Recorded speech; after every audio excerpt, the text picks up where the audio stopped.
Hello and welcome to the EM360 podcast, where we have a weekly conversation with people who are impacting the enterprise tech landscape. My name is Matt Harris, head of content here at EM360, and your host on today's episode. And today, I'm joined by Ethan Bremler. Ethan is the VP of Product at NetNut, and today we'll be talking about the challenge of web data extraction. Ethan, welcome to the show. Thank you, Matt. Thank you for having me. For those who aren't familiar with yourself or with NetNut, could you let the people know a little bit about who you are and what you do? Yeah. So again, my name is Ethan Bremler. Like you said, I'm the VP of Products here at NetNut.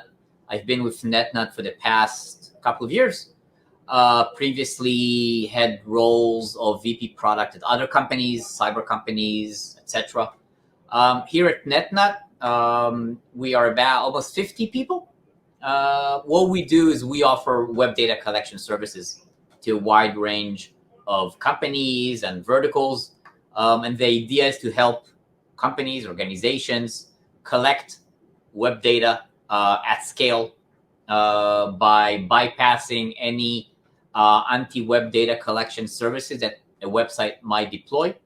But the idea is to help organizations collect data for their own use because today data is key. If you look at data aggregators, if you look at insurance companies, finance companies, sales organizations, it's everything around data, right? We need data. We need data to do correct assumptions on our business. We need data to define where we want to go in terms of our roadmap, our business, the different verticals. We need data to understand how we work, how we operate. We need data to know who to target as our customers. So it's everything is around data. And there are companies who collect data from themselves. There are companies, AI companies, for example, or sales optimization companies who collect data and then analyze it and sell it as data for their customers. So we operate throughout the food chain, if you will. Companies who use data, analyze it, and sell, or companies who collect data for themselves. And how would you really, define web data extraction in your own words? And why is this still quite a present challenge for some companies? So web data extraction or web data collection, it's interchangeable words. Like I said, it's a very big industry. Today, again, data is key, right? And organizations got into the understanding that without true data points, analytics, facts, you can't move forward with your business, right? Moving from assumptions to calculated decisions. In order to do a calculated decision, I need data. And some data I might gather by myself from my employees, but other data I might need to gather from online sources, right? Think about if I'm an HR company, right? Data is what I use. I need to know who's looking for jobs, which jobs are there available, who are the potential candidates. It's all data, it's all information. And as an HR company, I need to collect that information. I need to know which job listings are there out there and who might be a fitting candidate. So, and there's more and more companies like this. Think about fintech companies, right? You're doing financial decisions. You're projecting stock prices. So I need to collect information on said stock, how it operated in the past, what was its high, what was its low, in order to project forward. That's data, right? Data is a very big word for a lot of different items. So it's very big. And today, a lot of organizations are collecting data and are facing issues with data collection. Could be with collecting data at scale, if I need massive amounts of data. Ensuring the data they collect is live, is not stale. Take, for example, the HR company again. If I collected a job listing today, I need to collect it again maybe tomorrow to make sure it's still open because maybe that company hired. Or if you look at the stock price, I need to collect that stock price every few minutes because stocks go up and down. So I need to ensure my data is not stale, that it's live, that it's correct.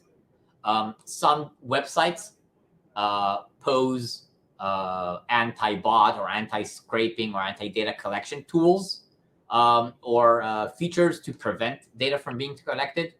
So we need to help organizations collecting data move around that, or circumvent wherever you can, or work with these anti-data collection services.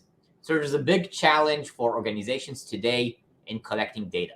Some know how to do it, might have data analytics and developers in-house. Some don't. All they know is that they need a data. Think about a real estate company, for example. If you were an agent in that real estate company and I asked you, okay, Matt, where would you go to collect or view all the listings of apartments in London, right? You'd know like this. Okay, I need to go to this website, and this is what information I might have on an apartment. But if I now tell you, okay, now go develop a data collector tool, you won't know because you're not a developer. You're not a coder. You need someone to help you go and gather that information. That's where we are. That's where we're located. And within our industry, there's kind of a stack, if you will, of what services an organization or a company like NetNut offers. And it depends on the maturity level of our customers. I mean, the basic level of this stack is basically selling an infrastructure for data collection, what people call proxies. And there's different type of proxies. We can talk about it as well. But that's the basic level. I offer you, the NetNut customer, the infrastructure, the network to go and collect your information. And you develop everything. You have your coders, your developers. You know which destination you want to go to, which website. And you know how to develop a data collector. All you need is the infrastructure to go do the collection. So that's kind of the lower level of the stack. Above that are what we call data collector APIs or scraping APIs. This is code that NetNut has developed in order to collect information from specific public websites, right? This level is good for companies who know what they want to collect, but have less knowledge in coding, right? They instead of developing their API and their coders, they just want to tell us, go bring me this destination and maybe this information. And I convert this into a call to the destination website. These are dedicated APIs for specific websites. On top of this, there are what we call data sets, right? Basically, when you're collecting for public information, you can then offer a company a list of products that you collected if it's public, right?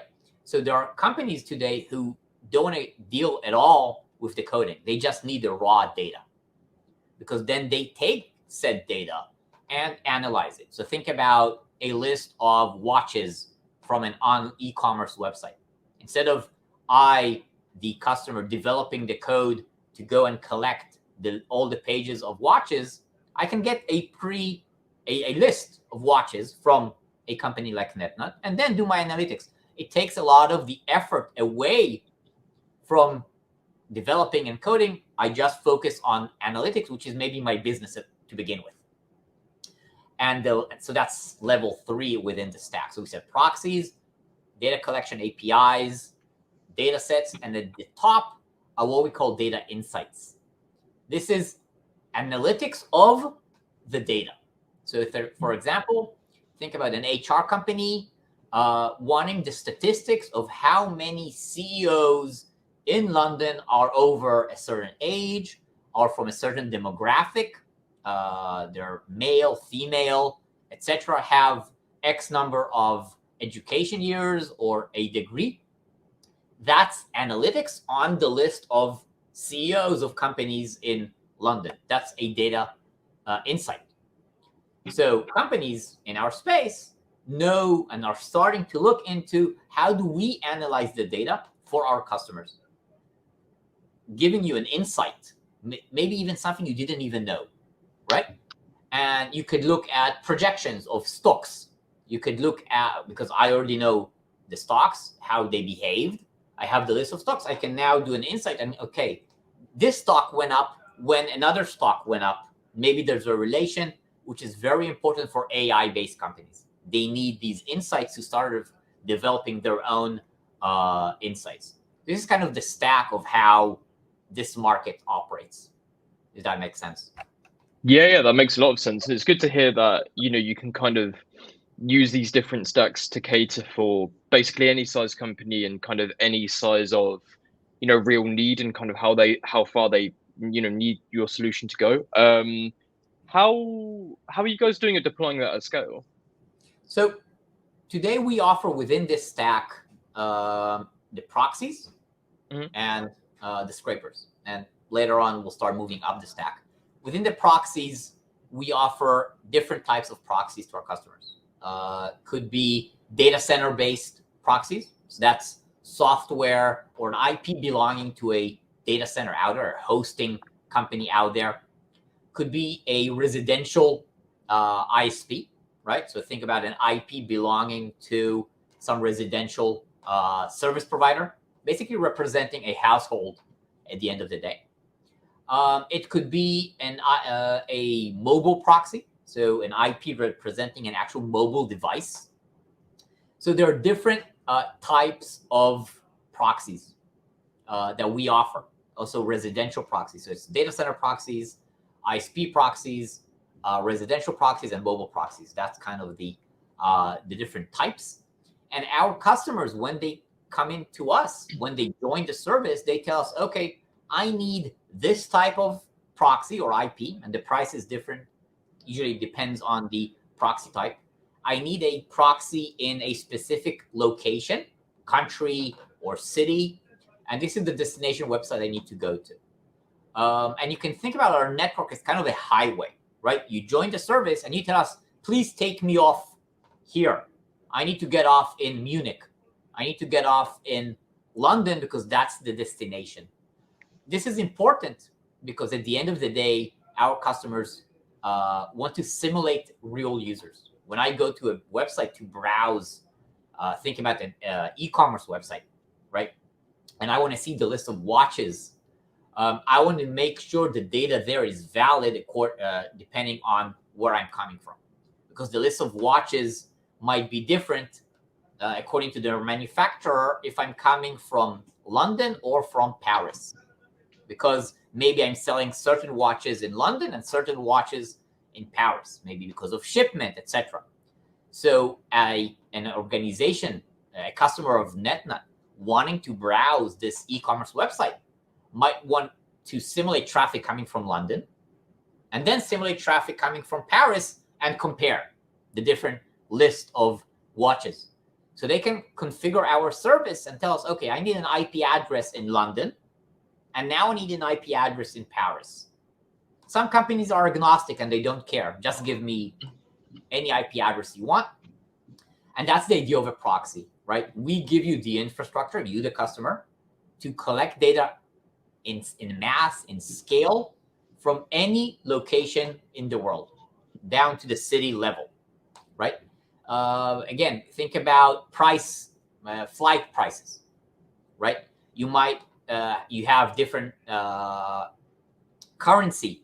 If I'm browsing flights.com, for example, from London, I want to see prices in pounds sterling. If I'm coming from the States, from the America, I want to see dollars, right? So if I'm flights.com, I want to make sure that if someone is coming from the UK, they're actually seeing the correct currency. And someone is coming from the US, they're seeing the same currency.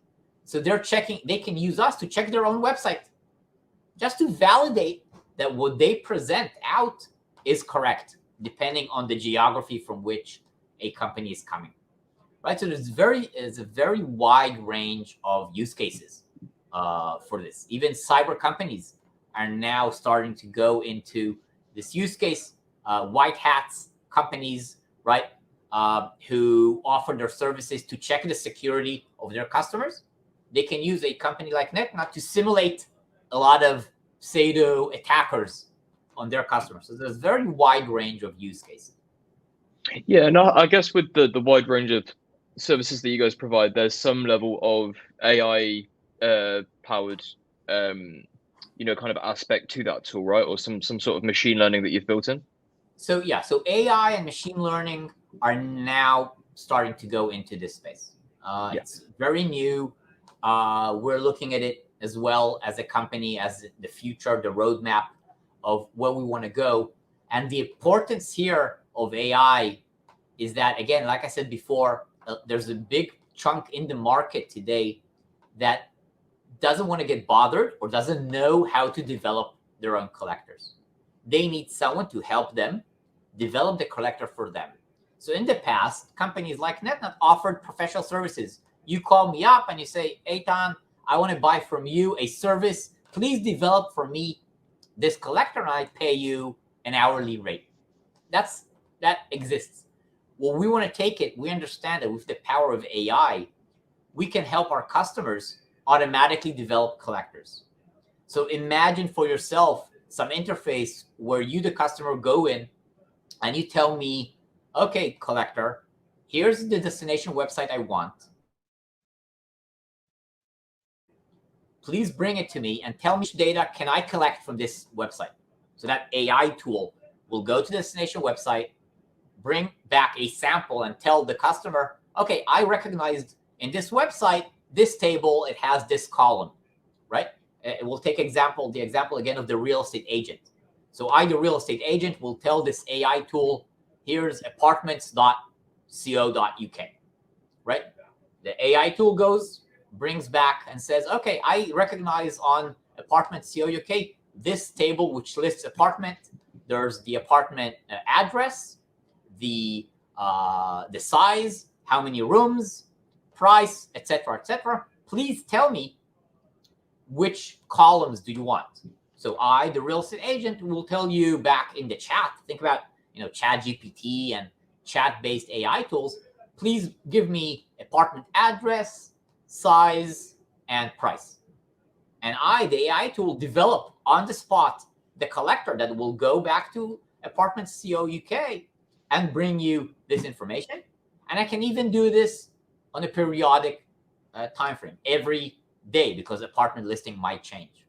So by developing this, I can cater to a very large piece of the market for people who need data, but aren't bothered with developing the collectors. It's not their forte, it's not their business, but they know what they want. So this is one of the places we're looking for.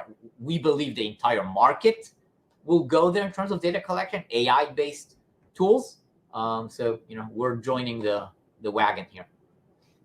Nice, and all of this sounds really good. But for those who perhaps find this a little bit daunting, how easy is this to really set up in their systems and get started with? So it's pretty simple. You go, in our case, to NetNut.io. You register. We have a registration form. You log in, you register, you give all your information. What's your high-level use case? If you understand what you want, we get back to you. One of our sales representatives, gets you on the phone or on some IM of your choice. We talk a bit. We understand what you need. Some are familiar, some are not. And we very fast onboard you to a trial.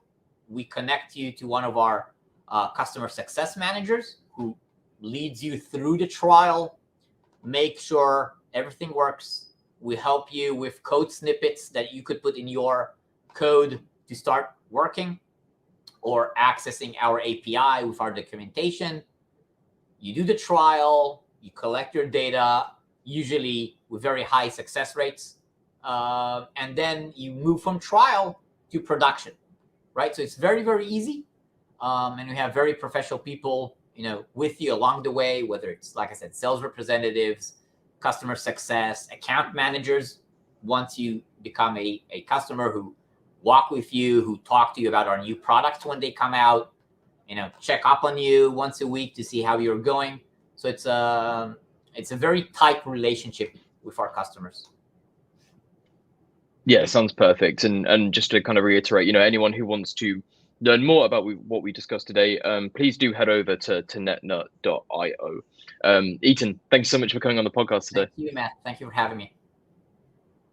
And also thank you to everyone who listened as well. We hope you took a lot away from today's podcast, and we'll leave all the links that we talked about today in the description below. We'll be back next week with another episode in our podcast series, but until then, make sure you subscribe to this podcast on all major platforms. Follow the conversation on our socials at EM360Tech on Twitter and LinkedIn. And for more great daily content, please head on over to em360tech.com.